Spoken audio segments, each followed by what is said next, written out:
Welcome to my garden. Leopard plant, little white soldier भी इस plant को कहते हैं। और इसमें नीचे इस तरह से काफ़ी हैवी से बल्ब्स होते हैं, ऊपर ऊपर उसके पत्ते होते हैं। और ये अगर आप किसी पॉट में एक लगा दें तो फिर कुछ ही अरसे के अंदर, एक सीज़न में ही पूरा गमला भर जाता है। लेकिन बाज़ दफ़ा हमारे बल्ब्स इतने ज़्यादा ओवरफ्लो हो जाते हैं कि हमारे गमले में मज़ीद फैलने की उनकी जगह नहीं रहती। तो फिर ये वो टाइम होता है जब हमें इसकी प्रॉपर रिपोर्टिंग करनी पड़ती है। और अगर हम रिपोर्टिंग नहीं करते तो फिर वो सही तरीके से अच्छी तरह छोटी जगह पे ग्रो नहीं कर पाते। इसको उगाने के लिए कोई ख़ास केयर की भी ज़रूरत नहीं है। इसके बल्ब्स में पानी होता है और सक्यूलेंट प्लांट है, इसके पत्तों में भी बहुत ज़्यादा पानी स्टोर होता है, तो इसकी वैसे तो कोई ख़ास केयर की ज़रूरत होती ही नहीं है। इंडोर आउटडोर हर जगह पे हम इस तरह लगा सकते हैं। अब ये जो गमला मेरा है ये बहुत ज़्यादा ओवरफ्लो हो रहा था और पूरे गमले के अंदर बल्ब्स इतने ज़्यादा हो गए थे कि वो पूरे को ऑक्यूपाई कर दिए थे। पत्तों से ज़्यादा इसमें बल्ब्स थे। और सर्दियों के मौसम में वैसे भी इसके पत्ते काफ़ी हद तक ऑटम में काफ़ी हद तक ख़राब हो जाते हैं और फिर बाहर के मौसम में नए पत्ते निकलना शुरू होते हैं। तो आप भी देखें, ये इसके बल्ब्स मैं सारे अलग कर रही हूँ। ये एक ही गमले में इतने ज़्यादा हो गए थे कि अब इसके कई गमले तैयार किए जा सकते हैं। इसमें जो इसका मेन गमला है उसमें तो कम ही बल्ब्स छोड़ देंगे, बाकी हटा देंगे। अब जो बल्ब निकाले हैं तो जो खाली जगह हुई है उसमें थोड़ी सी मिट्टी डाल देते हैं। और अब जो है ये गमला काफ़ी हद तक हमारा दोबारा से सरवाइव करने के लायक हो जाएगा। अब देखें, इसमें बड़ा लेगी से पत्ते इसके हो जाते हैं सर्दियों में।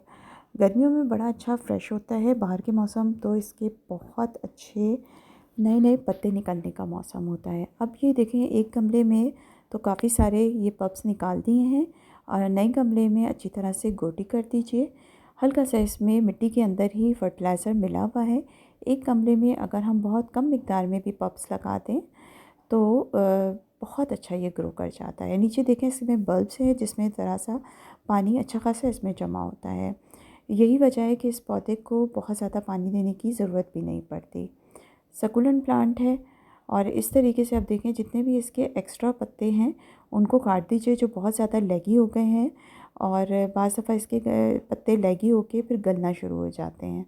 अब इस तरह मुख्तलिफ़ इसके पॉट्स तैयार कर दिए हैं। 4 से 5 अगर हम एक में लगा दें तो काफ़ी हैं, और अगर हम एक गमले में एक भी लगा दें तो भी हमारे पौधे बहुत अच्छा ग्रो कर जाते हैं। अब जो पत्ते बहुत एक्स्ट्रा हैं और बहुत ज़्यादा गिर रहे हैं या बहुत ज़्यादा लेगेसी हो गए हैं तो उनको हम काट देंगे और इसको इसी तरीके से गमलों में लगा के अब हमने छोड़ देना है।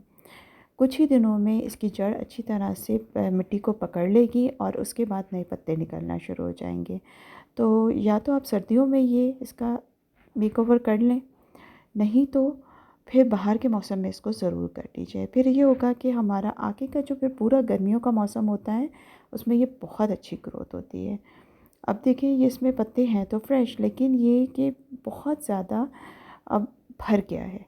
अब इसमें मज़ीद बल्ब्स निकलने की बिल्कुल भी जगह नहीं बची है। अब एक गमले से तो हमने कई गमले तैयार कर लिए हैं। अब ये दूसरा गमला है, ये भी इसी तरह से बहुत ख़राब सा हो गया। इसके ड्राई लीव्स निकाल दीजिए और जितनी भी एक्स्ट्रा बल्ब्स हैं जो कि बहुत ज़्यादा भर गए हैं, गमले को ख़राब कर रहे हैं, तो उसमें से भी कुछ बल्ब्स निकाल के फिर नए गमले में लगा दीजिए, ताकि एक नया गमला भी एक तरफ तैयार होगा, दूसरा इस गमले के अंदर भी नए बल्ब्स लगने की, नए पत्ते निकलने की, नए नए पौधे क्रिएट होने की जगह बनेगी।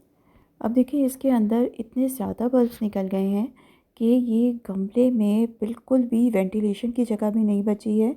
और कितने ज़्यादा बल्ब्स इतने हैं कि हैवी हो गए हैं कि वो पूरी मिट्टी से बाहर निकल चुके हैं।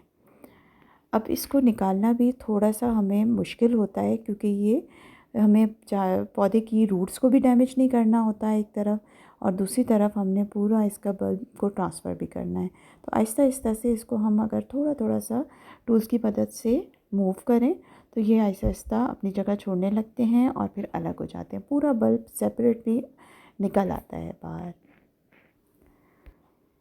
इस तरह से एक एक बल्ब करके हमने निकाल लेना है। और बेहतर ये कि जो हमारे बहुत बाहर की तरफ आ रहे हैं, उन सब को हम पहले निकाल लें। और एक गमले के अंदर हमने चंद ही बल्ब छोड़ने हैं। ये बहुत अच्छा प्लांट है, इसको इंडोर आउटडोर हर जगह हम रख सकते हैं। सूरज की रोशनी इसको मुनासिब मिक़दार में ही चाहिए होती है, बहुत ज़्यादा इसको सूरज की रोशनी की ज़रूरत नहीं होती, और पानी भी ज़्यादा देने की ज़रूरत नहीं है। सकुलेंट प्लांट है, तो जिस जगह पे जेड प्लांट हमारा बहुत अच्छा चल रहा हो, ये भी बहुत अच्छा चलता है। इंडोर रखने की सूरत में खिड़की वगैरह की साइड पे रखना इसको ज़रूरी है। टेक केयर, अल्लाह हाफ़िज़।